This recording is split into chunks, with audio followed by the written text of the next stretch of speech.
Hi, welcome to INSIDE월간SD. We are so excited to have you here, and we are so excited to have Esther Kwak. We are literally, I just cannot wait to talk to you because I feel like we've talked before and we've hung out before, but we don't really fully know each other. And what a great opportunity to talk with Inside San Diego. So tell us a little bit about yourself. You moved to San Diego when you were in 5th grade. Right, San Diego in 5th grade, and I never left. I'm 30 now, so it's been a wild journey. I feel like San Diego's my home, and I feel like I'm going to die here. I love San Diego. I mean, I don't blame you. It's hard to leave. Right, yeah. What do you feel like your experience was, emigrating from Korea at a young age and then kind of having to adapt to society here in San Diego? I mean, I think you've, faced racism anywhere you go. I think when I was younger, English was very hard for me to, catch on to. And learning English wasn't the easiest. So I feel like going to school I cried every day. So I think when I moved to SD, Irvine is a little bit more tough because there's a lot of Asian Americans there that kind of, I don't want to they judge a lot over there. And I'm not saying San Diego, they don't judge at all, but I feel like San Diego is a little bit more relaxed. As for up there, it's more of the way you look, the way you act, what kind of college you went to. It's very like that. So it was really hard for me to adapt in OC area. But in San Diego, I felt like I was able to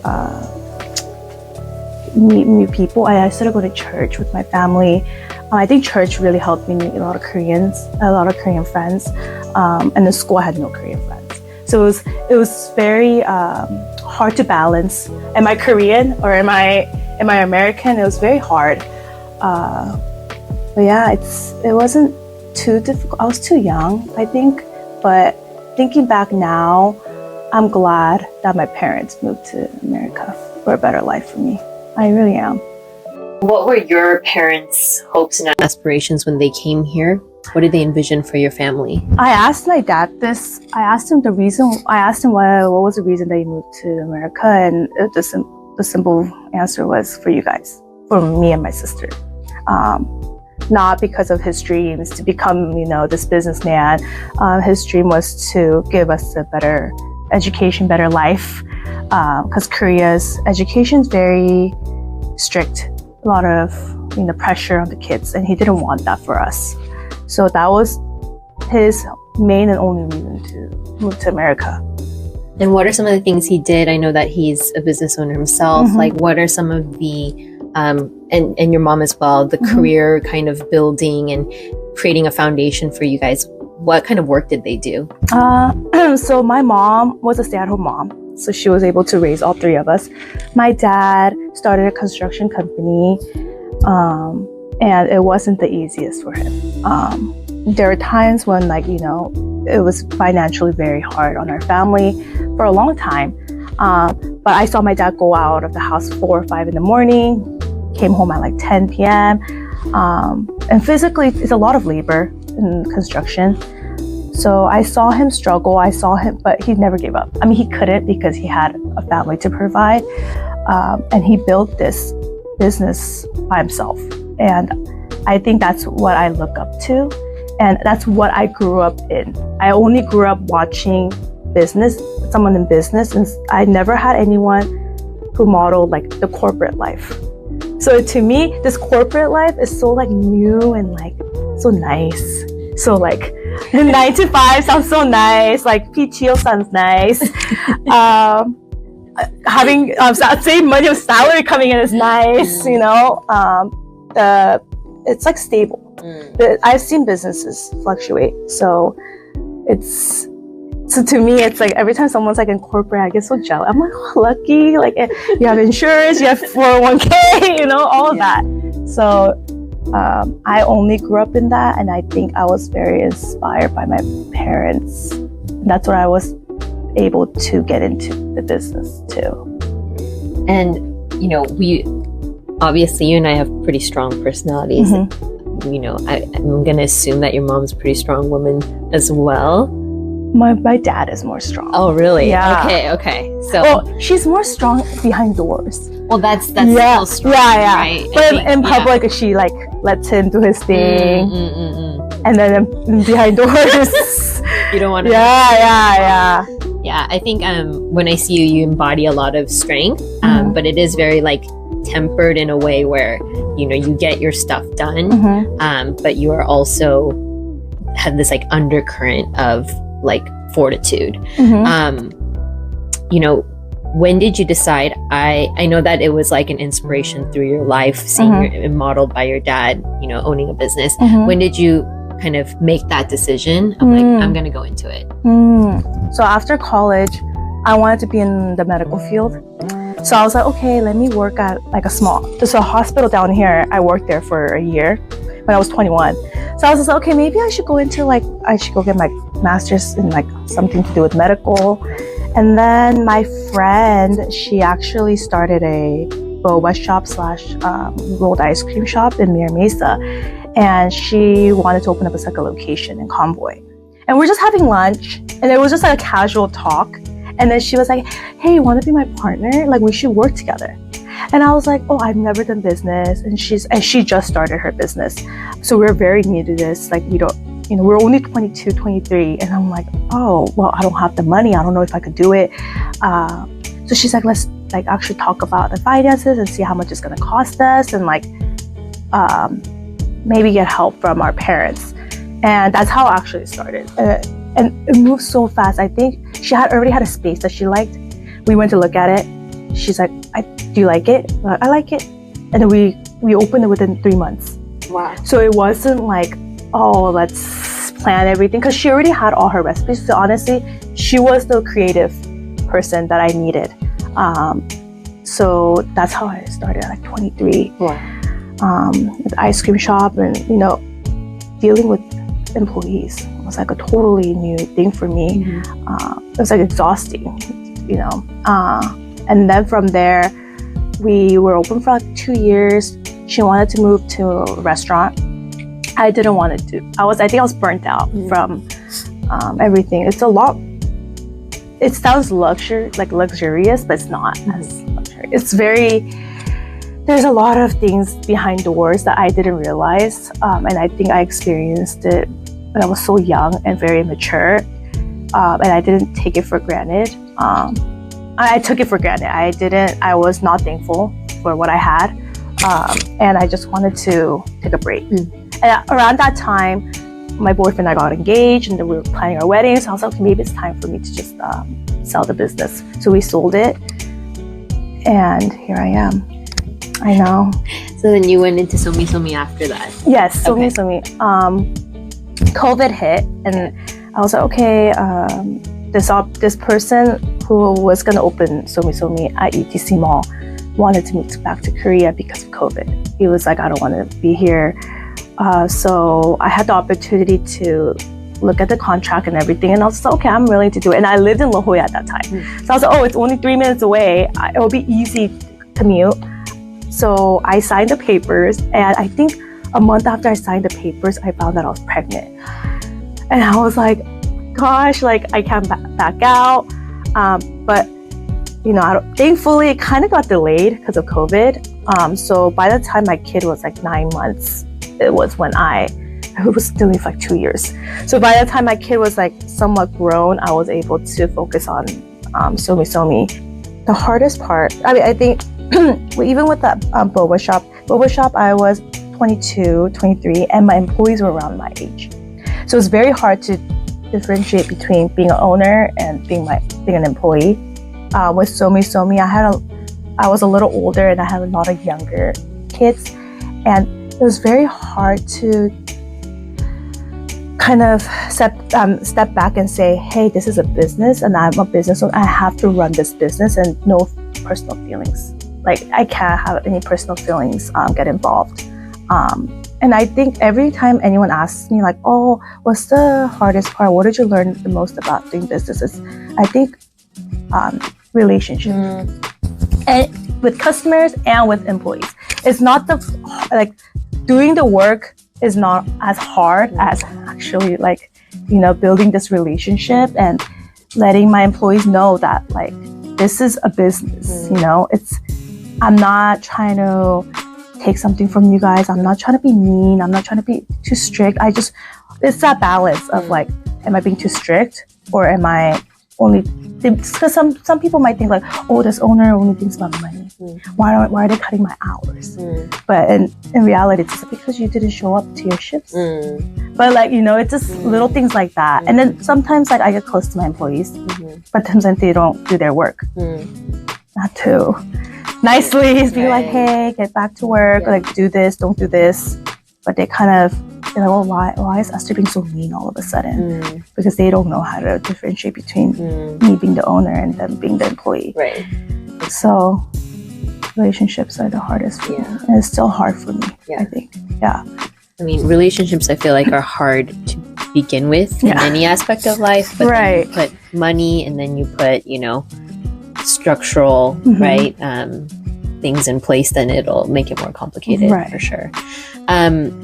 So going from Somi, you sold it. Congratulations. Thank you. I know that right now you're in escrow for Nozomi. So, you know, we are jumping into restaurant now.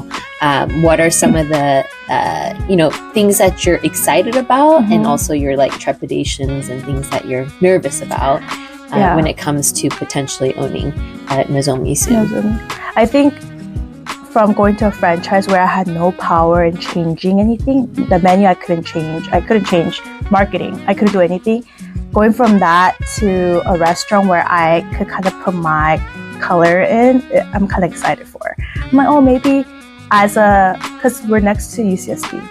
As a college student, I would love to have this kind of food and kind of trying it out. I'm excited for. What I'm not excited for is it's a totally different scale. I'm dealing with chefs. I'm dealing with, you know, very skilled people where I'm not skilled in. I think that's where I think I'm kind of struggling in is, am I going to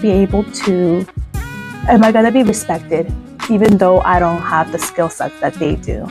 And it's the things that I have to worry about, the front of the house, the back of the house, the paperwork, and the customers, and it's just a different level of, it's a different level. And I was very shocked when I went into it. I'm still training, and it took a big toll on my body, I think. Because I'm not skilled, it's more of like physical. I have to physically, I have to do that because I'm not skilled like that, you know? So I think I'm just trying to take it step by step and hopefully, you know, maybe learn here and there how to, you know, cook too, you know, but we'll see. We'll see how it goes. Yeah. And, you know, you have a beautiful family, right? You have Yoonbin and Chloe, and then you have your, you know, your immediate family as well. What part of being in a supportive family helps you through this? I mean, this goes for obviously men and women, but something about the pressures that especially women in business have to, you know, juggle it all and somehow do it without any flaws. There's a lot of pressure that we put on ourselves and that society puts on us. How do you feel like you receive support in your life and from your family? I feel like my family is my number one supporter, and I am very family oriented. My family's always been family. We're very close, and every time I always go into these businesses, my parents are always encouraging me, always like making me feel like reassured. Even if it doesn't go well, they always say that it's okay. This is a learning process. And I think that's where the pressure is not, they don't give me too much pressure, is because they allow me to feel like if I fail this is the end. It's because they're always saying like, this is not the end, this is the beginning. You're so young. And with my family, Yoonbin's been such a good dad to Chloe. So I feel when I'm out and doing work, I never have to worry about Chloe or Yunbin, because he's such a good dad to her, and she's like so in love with him. Yeah. So it just makes it so much easier going out and being like a working mom. That is something I still struggle with, is like balancing between being a working mom, or if I want to pursue my business in a bigger scale, or do I want to be a stay-at-home mom? It's constantly in my mind. Even though while I'm, in Esther, I'm always like, I kind of want to be at home too. That's one thing my parents do tell me, is like, I need to have a little bit of 욕심. My dad always says that. Little bit of 욕심. Little bit of like, you need a little bit of that to survive in this world. And he's like, you don't have 욕심. You're okay with what you're making now. You're okay with not doing business either. You're okay with it because you think, obviously I have Chloe and I have a healthy family. And that's all I care about. But my dad's like, the world is not all about that. So I think my dad has always tried to push me to become, he kind of like raised me as like a son. That kind of gave me that pressure of like, oh, why aren't you having a second kid? Just have a second kid. I'm having a business. Just be everyone does it. It's fine. All my friends have 2-3 kids. All your friends are guys. I'm the one that's giving birth, And that's where I think my dad has been very tough on me in a loving way. Yeah. In a loving way. Yeah. And my sisters are not in business. Okay. So I think my dad has this like expectation in me, and he wants to help me as much as possible when he can.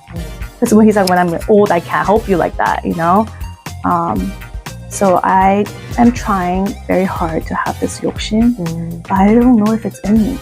I think that's something that I'm struggling with. Right. If it's something that you're born with, or is it something that you take from, and you're like, okay, I have this. You start having this 욕심 out of nowhere. Or is it both? Yeah. Or is it also like, it's interesting that you say that, because I think us as, I think it's 1.5 second, right? The whole point of their emigrating here was for us, right? So then we're given all these opportunities that they could never dreamed of, right? And then but it somehow doesn't sometimes meet expectations. Yeah, it's never good enough. Right, and it's like, but it's also like, it's complicated because it's not like they're trying to, well, in our case, I feel like they are really trying to be supportive, but like push us, but we feel like, well, we're content for a reason. Yeah. We feel comfortable for a reason because you set it up for us this way, so we don't have hunger. Yes. But at the same time, you need a little bit of that, 욕심 to continue to press on and carry on the legacy like your father's. So it's very complicated. It is. And I think a lot of people, in our generation struggle with that and try to, live in that world of trying to please our parents, but also like pursue our own goals. Right. Yeah. It's hard. But I think I didn't even have See, I didn't have enough 욕심. I was too content. I think there's just like all that pressure. But what I am really excited to see you do is you have always had this like incredible work ethic.